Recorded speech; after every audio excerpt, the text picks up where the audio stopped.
गिबियावनो गासैनिसिमबो आंनि अननाय आरो सिबिनायखौ जासिहरबाय। लोगोसेनो आसा खालामो नोंथांमोन बयबो मोजाङै दं आरो अरायबो मोजाङै थागोन अबंलावरिनियाव आरज गाबबाय। आरो बेजों लोगोसेनो सोरबाफोर चेनेलाव जुदि गोदानै नुजाथिफैदोंब्ला चेनेलखौ जुदि मोजां मोनोबा साबस्क्राइब खालामनानै लागोन होननानैबो आसा खालामबाय। दा दिनैनि आयदाया जेबो नङा, जोङो आथिखालाव ओरैबा ओरै दोल सोलायनानै जिहेतु जइन जालायबाय थानाय गोबां प्रग्रामफोरखौ जोङो नुनो मोननाय जादों। दा बिनि सायावनो फंनैसो सावरायनो आखायाव लादों जे फैयै फैनानै 4 बोसोर सरकार सलायनायाव आगान होबाय UPPL हान्जाया आरो बिनि उनाव UPPL हान्जाया गोमोरलांसिगोन नामा? मानोना जोङो नोजोर होगासिनो दङ जे गोबांथार खना खनला गामि बा बबेबा प्राइमारि बा बबेबा आनसलिकआनो जा बा बबेबा डिस्ट्रिक्ट बा बबेबा ब्लक बेफोरबायदिनो गोबां जायगाफोराव फिसा फिसायैब्लाबो UPPL हान्जाखौ दुखु मोननानै UPPL हान्जाखौ नागारनानै माने फैगौ समाव मोजां रायजो राजानि जौगानाय आरो ओनसोलनि जौगानाय बेफोरखौ नोजोर होनानै माने UPPL हान्जाखौ नागारनानै BPF हान्जायाव ज' फैनानै जइन जानायखौ नुबाय थानो मोननाय जादों। दा बिनिनो माखासे बिदिन्थिफोर जे गोबांथार रायजो राजा बिथांमोनानो मानो UPPL हान्जाखौ दुखु मोनखो आरो मानो UPPL हान्जाखौ नागारनानै फैखो। रायजो राजाफोरनि बुंनाय बायदिब्ला UPPL हान्जाया जिहेतु आथिखालाव सरकार सलायबाय थादों बिथांमोना माने अनेक समावनो गोदान आसनि बा गोदान मिशन बायदिसिनाफोरखौ लानानै रायजो राजाफोरखौ कनभिन्स खालामबाय थानायखौ नुनो मोननाय जादों। नाथाय बैफोर जे बेसेबां जाफुंसारहैगोन बिनि सायावबो रायजो राजाफ्रा गोबां सन्देह दं। मानोना प्रमद बर' जाय बिथाङानाखि मोनसे समाव एबसुनि दैदेनगिरि जानानै बर' रायजो राजाफोरखौ राजा लामायावनो जा बा बबेबा रेल लामायावनो जा बबेबा गेवलां फोथारावनो जा ज' लानानै बड'लेण्डनि मुङाव सोमावसारबोदोंमोन। आरो बिथाङा मोनसे समाव समायखिरा लादोंमोन जे जेब्लासिम बड'लेण्ड जाया अब्लासिम सोमावसारबाय थागोन। नाथाय दिनै बैफोर खोथाखौ बावगारनानै बिथाङा दिनैहाय राजखान्थिनि फोथाराव फैनानै हारिनि साननाय हनायखौ बावलांजोब्बाय। बेफोरबायदि गोबां माने सिन्था धारना खालामनानै रायजो राजाफ्रा प्रमद बर' बिथांनि उन थांनो बानायखौ जों नुनो मोननाय जादों। दा बिनिनो माखासे भिडिअफोर दङ रायजो राजा नोंथांमोननि थाखाय आङो लानानै फैदों। बिदिब्ला भिडिअखौ एसे नायदिनि। बै समावहाय बुंनो थाङोब्ला जेब्ला आबसु आरो प्रमद बर' सारा बियो जाथिनि नाम लानानै गोबां खामानि मावदोंमोन आरो बेखौ जों बिनि माखासे खोथाफोरखौ खोनानानै मोजां मोनदोंमोन। जों मोनसेबो मिथिं बाद होआखै। माब्लाबा रामफलाव बिदिनो राजा लामा ब्लक खालामनो फैयो, माब्लाबा कारिगावहाय राजा लामा ब्लक खालामो, माब्लाबा दांथला आरो बासुगाव ट्रेन लामा ब्लक खालामो। बे समफ्रावहाय जोङो मोनसेबो मिथिं बाद खालामालासे जों फैबाय थादोंमोन।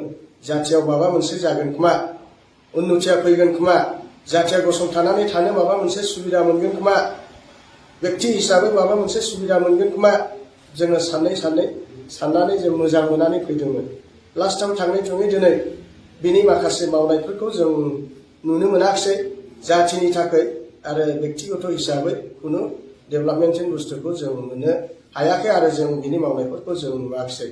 बे हिसाबैनो जों दिनै UPPL सरकारखौ गारनानै दानि माने रानिं सोलिबाय थानाय सरकारब्लाबो जोङो BPFखौनो आरो पुनराय जों सरकाराव दैखांफिनगोन होननानै जों UPPLखौ जों गारनानै फैदों।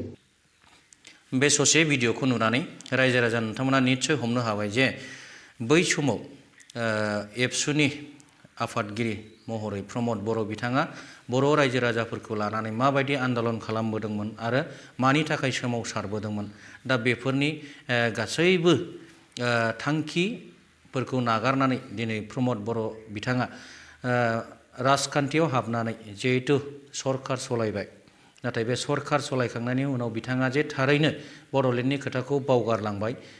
बिनि थाखायनो गासैबो बर' रायजो राजाफ्रा दिनै प्रमद बर' बिथांनि सायाव दुखु मोननाय सोमजिदों आरो बेजों लोगोसेयैनो बिथांनि सरकार जिहेतु UPPL हान्जानि सरकार, बे सरकारनि सायावबो बिथांमोनहा माने रायजो राजा बिथांमोना आंगायनाय बा उनाव माबा मोनसे जाफुंहैगोन बेखौ माने आसा खालामाखै। जायनि थाखाय दिनै UPPL हान्जाखौ नागारनानै BPF हान्जायाव आखाइ हमफैदों।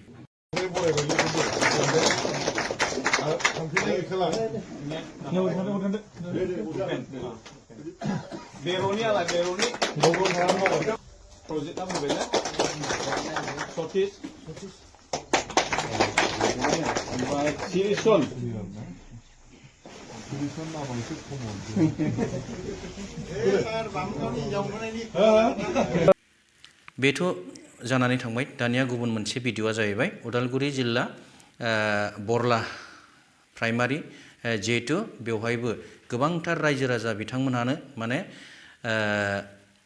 BPF हान्जायाव जइन जाफैदों जे बिथांमोना UPPL आरो BJP हान्जाखौ मानो दुखु मोनखो आरो मानि थाखाय BPF हान्जायाव जइन जाफैखो बिनिबो माखासे फोरमायथि होदों। अब्ला भिडिअखौ नायदिनि। सिगाङाव मोजां गिदिर माबा मा होनो खोथा बुंनायखाय जोङो बर' रायजोनि खामानि मावगोन, जोङो बर' रायजो समाजनि खामानि मावगोन, जोङो सेल्फ हेल्प ग्रुपफोरनो जोङो 75,000 करि थाखा होगोन बा अनेक बुंनायखाय जोङो मोजां मोननानै जोङो UPPLआव माने जगदान होनाय जादोंमोन। खिन्थु दिनै जों बेफोर खामानिखौ जों नुवासै आरो साक्सेस जानाय नुवासै। बेनिखायनो जोङो दा जोंहा आं बुंनो थाङोबा जोंनि नैबे अरगें फिल्डआव मोनसे बयरिं दङ।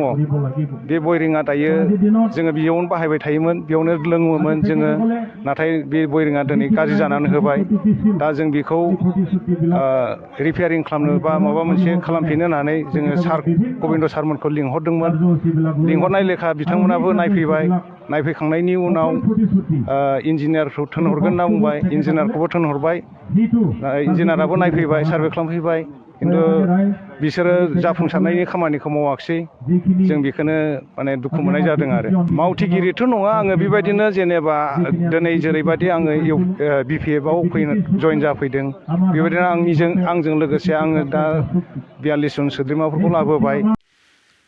बे ससे भिडिअखौ नायनानै रायजो राजा नोंथांमोना निस्सय हमनो हाबाय जे आथिखालाव UPPL हान्जाखौ मानो दुखु मोननाय जाखो आरो मानो UPPL हान्जाखौ नागारनानै BPF हान्जायाव दोलै नोगोरै फैनानै ज'यै जइन जाफैनाय जाखो।